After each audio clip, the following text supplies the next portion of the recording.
Cher poisson, voici votre guidance et on commence tout de suite avec l'énergie qui vous accompagne. Ben, elle est déjà sortie pour le signe des Capricornes, c'est l'énergie de Gabriel. Alors, Gabriel, comme vous pouvez le constater, il est associé à la Lune, donc ça nous parle de l'imagination, ça nous parle du ressenti, ça nous parle de l'intuition. Et c'est un archange qui apporte l'esprit de vérité. Qui apporte une forme de lucidité, euh, pour sortir de situations de blocage. Alors là, il y a une idée de se reconnecter avec soi, de se reconnecter à ses ressources, de trouver la clé en soi pour sortir des situations. Il y a un travail sur les émotions, hein, parce qu'on est avec la Lune, pour soit reprendre, redevenir maître de son destin, soit pour le rester.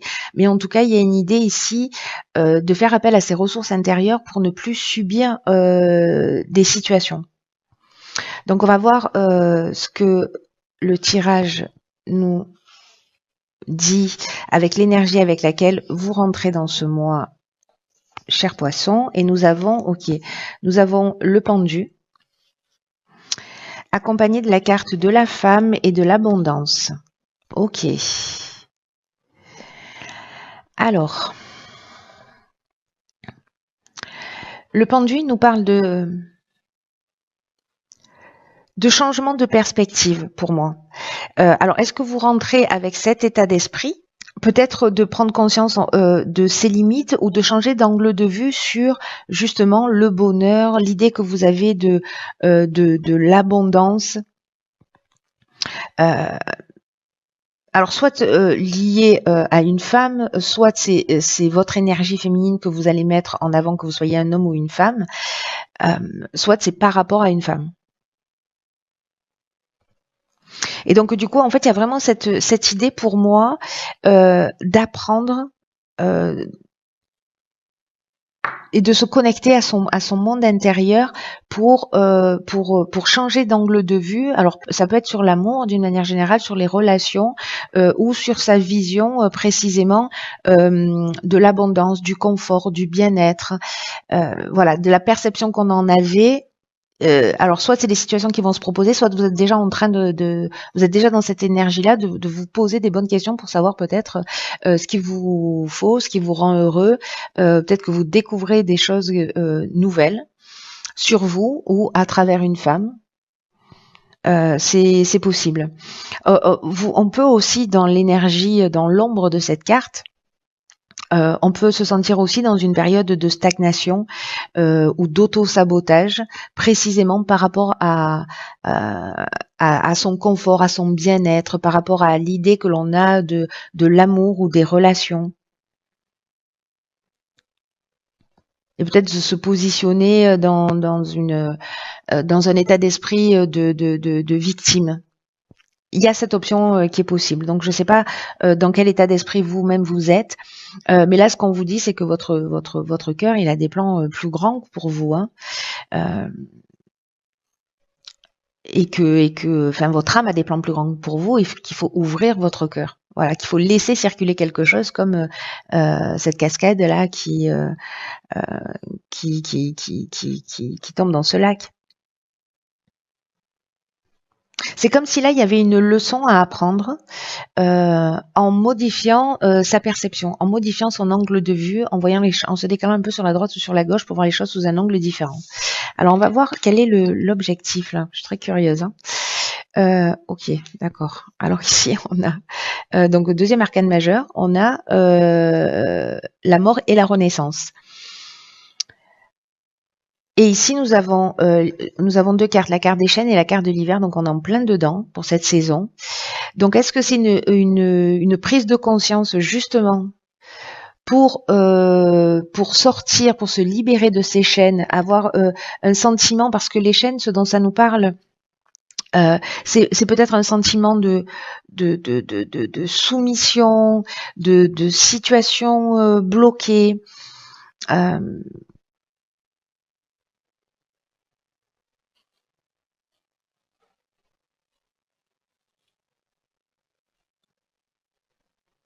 peut-être de dépendance aussi, parce que les chaînes, elles nous parlent de ça, ou peut-être de stagnation de stagnation ou de passivité, peu importe le domaine. Mais ici, j'ai l'impression, parce que là, dans l'obscurité de cette carte, c'est aussi ce que ça nous dit, voilà, il y a possiblement de la stagnation. Donc, est-ce qu'ici, précisément par rapport à ça, vous êtes en train de prendre conscience d'un certain nombre de choses, de changer d'angle de vue pour vous libérer de dépendance, d'une forme de passivité ou d'une forme de stagnation ou d'avoir le sentiment que d'être dans un blocage dans un des domaines de votre vie. Et ici, c'est la fin d'une situation avec la carte de la mort. C'est la fin d'une situation et c'est une renaissance. Hein. En plus, ce sont des cartes qui se suivent, c'est-à-dire qu'en fait, on change d'angle de vue pour voir les choses différemment. C'est-à-dire qu'ici, on a le 12, la carte 12 pour le pendu et la carte 13 pour la mort. Donc en fait, c'est vraiment un cheminement vraiment très intéressant. Donc là, vous êtes en plein cycle de transformation, de renaissance, de transition, de nouvelles croyances, de nouveaux fondements. Voilà, il y a des fins avec une mort symbolique et c'est un processus qui est en train de s'initier. Peut-être qu'il a commencé cet hiver. Bon, là, on est encore dans cette période, mais peut-être qu'il a commencé déjà depuis quelques mois. Donc là, il y a une idée de faire le ménage un peu sur le passé, de peut-être des attachements au niveau sentimental. Il y a peut-être quelque chose à laisser mourir. Voilà, que ce soit à l'intérieur de vous ou à l'extérieur de vous en termes d'événements, de situations, il y a peut-être quelque chose à laisser mourir et voilà, dont il faut se détacher. C'est magnifique, hein, parce que voilà, c'est une belle occasion de mourir pour renaître. Voilà, c'est pas forcément simple, hein, mais voilà, comme je le dis depuis le début des guidances là, c'est qu'il y a la destruction, mais pour construire sur des bases, sur de nouvelles bases et des bases qui soient plus solides. Alors, dans le domaine professionnel, nous avons le cavalier de coupe, nous avons l'éloignement et l'ascension. Ok. Alors,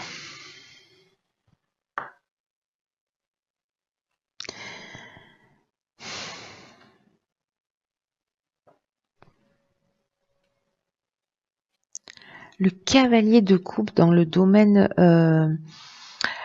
professionnel, c'est quelqu'un qui a une forme d'idéal, une grande sensibilité émotionnelle. Il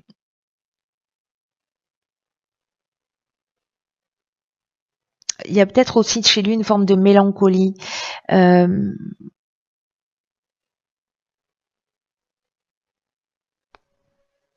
Ou peut-être quelque chose qui n'est pas forcément réaliste, vous voyez, parce qu'il est dans l'imagination. C'est un romantique, hein, voilà, il est dans l'idéalisation, mais il n'est pas très réaliste.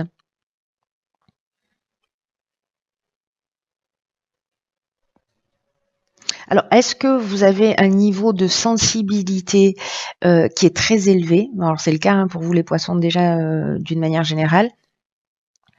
Et alors, est-ce que vous êtes encore plus sensible là sur l'atmosphère, aux opinions des autres? Peut-être que vous allez vous sentir plus visé par tout ce qui se passe. Ou peut-être que vous allez ressentir une forme de d'irritabilité ou peut-être d'excès par rapport à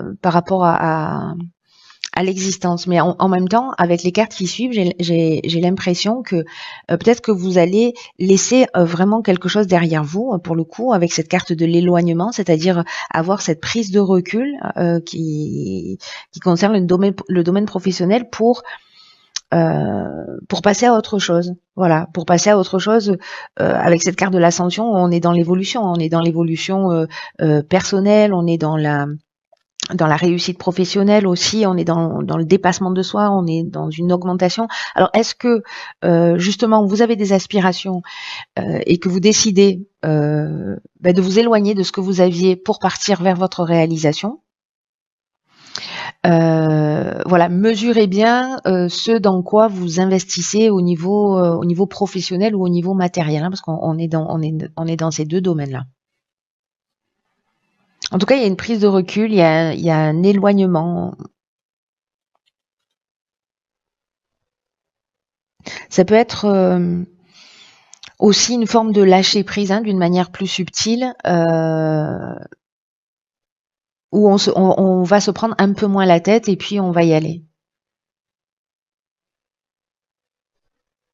Peut-être certains d'entre vous vont s'installer à leur compte parce que l'éloignement, c'est aussi ça, c'est aussi la prise d'indépendance. Et là, peut-être que vous allez faire quelque chose qui vous tient à cœur, qui nourrit votre sensibilité. Donc c'est possible aussi que vous vous éloigniez d'une situation ou que vous quittiez un emploi pour commencer à monter les marches de votre évolution personnelle et de votre réussite professionnelle, mais par vous-même. Voilà, vous allez dans la direction qui vous convient le mieux et vous faites une coupure avec ce qu'il y a derrière vous. Très intéressant. Tenez-moi au courant parce que là, ça a l'air vraiment. Alors, dans le domaine sentimental, qu'avons-nous? Nous avons la Lune, elle sort beaucoup la Lune. Amitié et ralentissement. Ok. Alors là, on est dans le domaine sentimental, mais dans le domaine relationnel d'une manière générale. Alors, la Lune, elle nous parle de quoi? Elle nous parle d'intuition, elle peut nous parler aussi de peur, d'illusion, de désappointement. Elle peut nous parler aussi d'une liaison amoureuse, parce qu'on est dans le domaine sentimental, qui soit peut-être un peu compliquée. Et encore une fois, par rapport à ce cavalier d'épée, ce que nous dit la Lune, c'est que il y a une espèce d'aveuglement à la vérité, ou alors peut-être qu'on a des rêves qui sont pas vraiment réalistes. On peut se sentir, je vais vous parler de la version positive, hein, après, on peut se sentir aussi un peu désorienté ou avoir un sentiment d'inquiétude. Donc là, en fait, ce qu'on vous dit, c'est de prendre contact avec la réalité et en même temps de vous fier à votre intuition. Et là, donc, l'amitié, ça nous parle aussi parce qu'on peut être conjoint et ami, mais ça peut parler aussi d'amitié au sens strict du terme. Mais là, c'est l'amitié dans le sens relations fortes, des personnes sur lesquelles on peut compter. Et là, j'ai l'impression qu'avec cet éloignement peut-être que vous avez eu, vous avez l'impression peut-être de... Je vais vous dire le fond de ma pensée. C'est qu'en fait, j'ai l'impression que ce ralentissement, il est là pour que justement vous puissiez aller chercher à l'intérieur de vous, vous connecter à vos émotions réellement.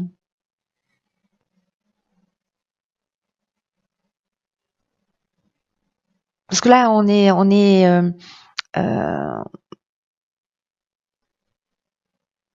avec cette amitié. Alors, je sais pas, est-ce qu'il y a eu des contretemps, une espèce de relâchement vis-à-vis de vos amis parce que justement il y a ce besoin d'isolement ou par rapport aux personnes autour de vous, vous voyez, ou alors peut-être que vous avez l'impression qu'elles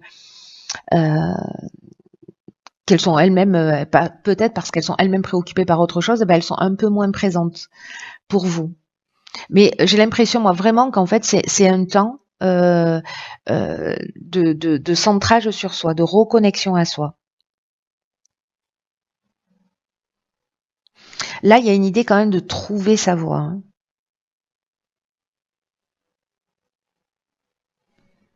On vous demande de vous fier à vos instincts et puis peut-être d'identifier aussi vos peurs. Et ce qu'on nous dit, c'est peut-être là, parce que la Lune, elle nous parle de ça aussi. Elle nous dit que les choses, elles sont pas toujours ce qu'elles semblent être. La Lune, elle a un éclairage qui n'éclaire pas tout. Donc en fait, c'est possible aussi que vous vous trompiez sur des relations amicales ou que vous ayez un jugement qui soit pas vraiment fiable ou solide. Après, ça peut être quelqu'un aussi qui profite de vous, hein, c'est possible. Mais du coup, voilà, attention à bien faire la différence entre votre intuition et votre imagination. Voilà, ce que vous supposez que les choses sont et ce que vous ressentez réellement au fond de vous. Donc il y a peut-être une situation là dans le domaine amical ou dans le domaine relationnel, peut-être voilà, peut-être une dispute avec avec un ami ou une distance qui s'est voilà, blocage, on voit pas les choses de la même manière, etc. Et peut-être que là, en fait, vous allez voir les choses d'une manière un petit peu différente. Parce qu'ici, précisément, on est dans un changement d'angle de vue. Hein. Dans un changement d'angle de vue avec cette mort et cette renaissance qui... alors, on va voir ce que vous réserve l'évolution... Ok, alors ici, on a, dans l'évolution personnelle et ou spirituelle, on a le 8 de Pentacle, la déchirure, et le génie. Alors il y a vraiment quelque chose qui s'arrête entre la mort, le pendu, on voit les choses sous un angle différent, il y a vraiment l'éloignement. Donc j'ai l'impression qu'un peu dans tous les domaines de votre vie, il y a quelque chose qui est en train de se transformer. Qui est en train de se transformer, alors pour le mieux, hein, parce que là avec l'éclair de génie, c'est-à-dire que vous voyez les choses clairement. Il y a peut-être des choses qui vous ont échappé jusque-là, où vous aviez l'impression de les voir clairement, et puis finalement vous vous rendez compte que non, en fait, vous n'étiez pas sous le bon angle de vue. Donc il y a peut-être quelque chose comme ça qui va se proposer à vous pour vous faire voir les choses sous un angle différent. Le 8 de Pentacle, il nous parle de discipline, il nous parle de savoir, il nous parle de justement prendre le temps de poser les choses, d'être persévérant pour obtenir des résultats, et aussi d'apporter une attention minutieuse aux détails. Et il y a une idée aussi d'élargir son savoir. Vous voyez, peut-être d'apprendre quelque chose.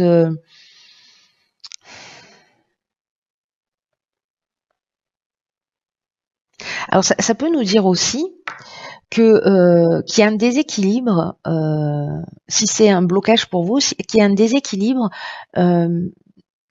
d'attention, peut-être dans votre domaine professionnel au détriment de votre couple ou de votre développement personnel, ou l'inverse. Voilà, que votre couple finalement voilà, vous empêche de vous développer vous à titre personnel, ou de vous investir professionnellement, parce que c'est pas qu'il vous empêche, c'est que vous mettez l'énergie dans voilà. Donc ça peut marcher dans tous les sens. Mais en tout cas, il y a des réglages et des récompenses qui sont nécessaires dans la conscience de soi. Et j'ai l'impression avec cette carte de la déchirure, parce que c'est une carte l'air de rien qui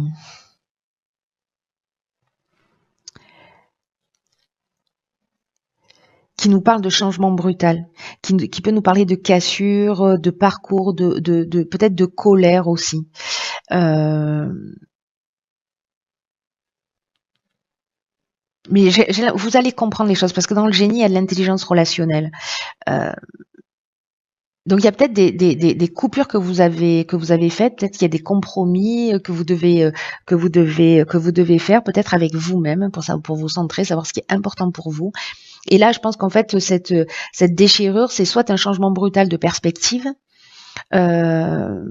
soit une séparation, ce qui apparaît beaucoup en fait sous plein de formes différentes. Donc la séparation, ça ne veut pas dire qu'on va se quitter, qu'on va perdre son job, etc. Hein. Mais c'est juste qu'on adopte un mode de fonctionnement différent, qu'on prend du recul, qu'on prend de la distance. Il y avait peut-être des distances qui existaient déjà, et vous allez voir les choses sous un autre angle de vue.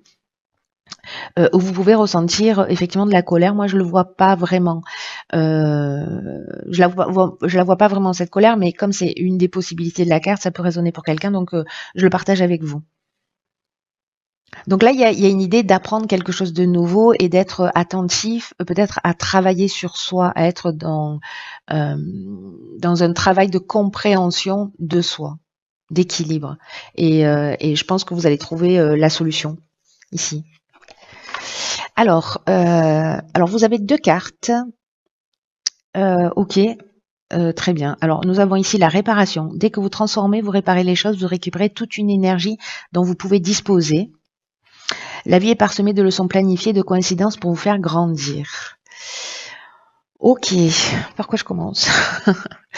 Par quoi je commence? La réparation, c'est une carte, enfin ces 2 cartes, elles sont magnifiques parce que ce sont vraiment des points très importants en termes d'évolution, de compréhension et en tout cas de libération précisément d'énergie ou de compréhension.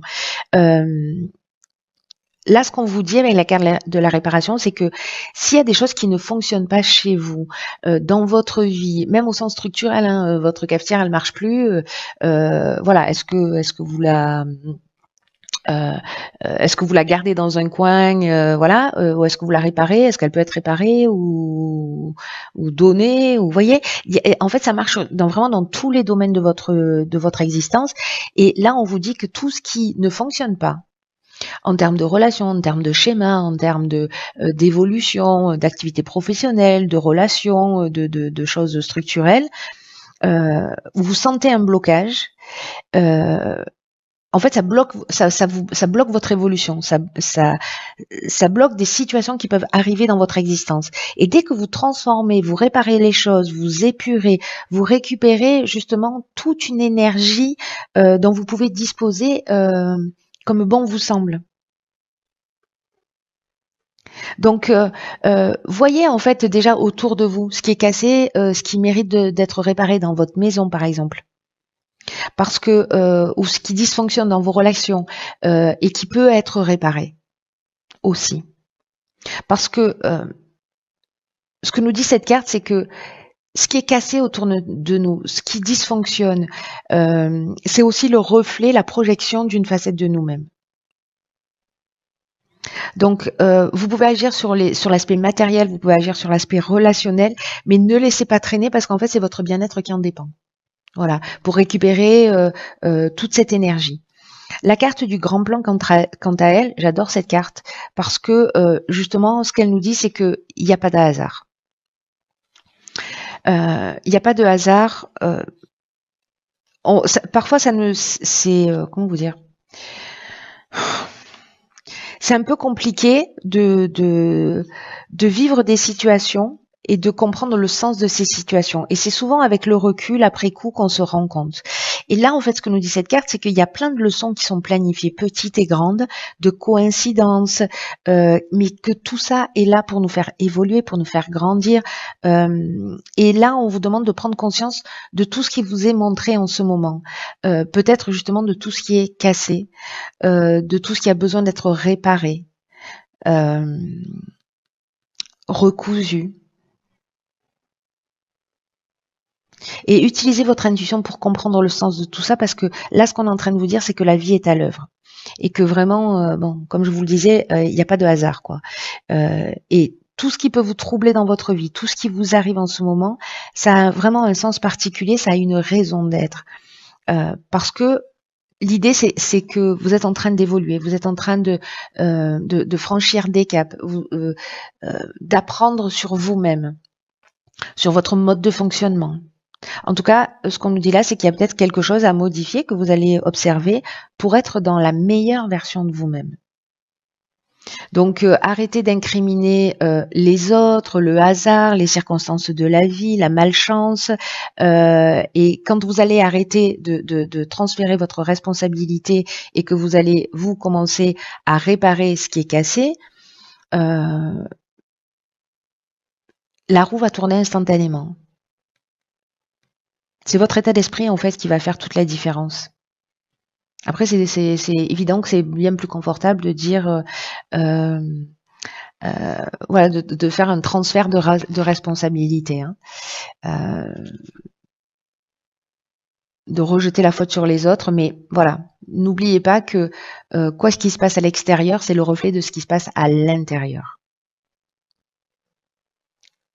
Aussi bien quand c'est doux que quand ça l'est pas. Prenez vraiment bien soin de vous parce que personne ne le fera à votre place. Je vous embrasse très très fort et je vous dis à très vite pour une nouvelle guidance.